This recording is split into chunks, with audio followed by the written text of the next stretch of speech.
దేవుడి యొక్క నామమును కీర్తించి కీర్తులు ప్రభావములు ఆయనకి ఎల్లప్పుడూ మనం చెందించే వారిగా జీవించాలి, బ్రతకాలి. దేవుడి యొక్క వాక్యమును ధ్యానించేవానిగా స్వీకరించేవానికి మనం జీవించినప్పుడే దేవుని వాక్యమును సంపూర్ణంగా అంగీకరించి స్వీకరించి నీ హృదయం నీ ఆత్మలో దేవుని యొక్క వాక్యం ఉంచుకున్నప్పుడు అయ్యా అమ్మ అక్క బ్రదర్ సిస్టర్స్ నీ బ్రతుకు నీ జీవితం కూడా ఖచ్చితంగా మారుతుంది. దేవుడు నీకు కూడా ఉత్తరము ఖచ్చితంగా ఇస్తాడు. దేవుని మహిమ కలుగును గాక. కాబట్టి దేవుడు ఉత్తరం ఇచ్చే దేవుడే ఉన్నాడు.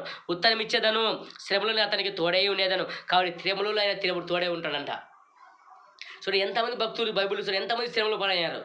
అందరిని దేవుడు బలపరుచుకుంటూ స్థిరపరచుకుంటూ వచ్చాడా లేదండి. కాబట్టి దేవుడు ఎవరిని తోసివేయడు, ఎవరిని వద్దనుకోడు, ఎవరిని నన్ను పనికిరాని వాడిని కూడా పనికొచ్చే పాత్రగా చేయగల మహాశక్తి గల దేవుడు, మహాబలాఢ్యుడు, మహాయుద్ధసురుడు, మహా నేర్పడి మహాకుమారి యెహోవా తండ్రి. హల్లెలూయా. కాబట్టి ఆయన యొద్ద మనం నేర్చుకోవాలా, ఆయన చదివి మనం నేర్చుకోవాలా.